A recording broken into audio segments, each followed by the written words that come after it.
যাদবপুর বিশ্ববিদ্যালয়ে শান্তি ফিরে আসুক, শারীরিক অসুস্থতা কাটিয়ে 17 দিন পর ক্যাম্পাসে ফিরে হাত জোর করে এমনই বার্তা দিয়েছেন বিশ্ববিদ্যালয়ের ভারপ্রাপ্ত উপাচার্য ভাস্কর গুপ্ত।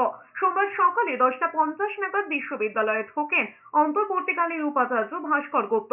প্রথমেই বিশ্ববিদ্যালয়ের আধিকারিক যেমন রেজিস্ট্রার সহ উপাচার্যদের সঙ্গে বৈঠক করেছেন তিনি। তারপরে গত কয়েকদিনে যে পরীক্ষাগুলি বিশ্ববিদ্যালয়ে নেওয়া হয়নি সেগুলি পুনরায় নেওয়ার বিষয়ে কমিটির সঙ্গে আলোচনা করেছেন।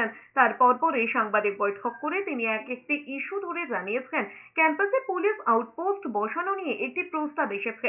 ফাঁড়ি ও ব্যারাক তৈরি করার জন্য ওয়ার্কিং কমিটির বৈঠকে বিষয়টি তোলা হবে, সেখানে বিষয়টি নিয়ে আলোচনা হবে। ছাত্র সংসদ নির্বাচনের প্রসঙ্গে তিনি বলেছেন, তিনি ছাত্র সংসদ নির্বাচনের পক্ষে।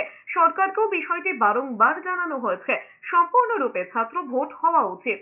ছাত্ররা যদি চায় তখন তো কথা বলবো, আমি সবসময় চিরকালই তাই করে। আজকে এসে দেখেও অচলাবস্থা আদৌ কিছু আছে, বরঞ্চ আমার মনে হচ্ছে এটা একটু বোধহয় অনেক সময় একটু বেশি এবং একটু সঠিকতার ব্যাপারটা প্রজেক্ট করা হচ্ছে যে অচলাবস্থা হয়ে আছে ইত্যাদি।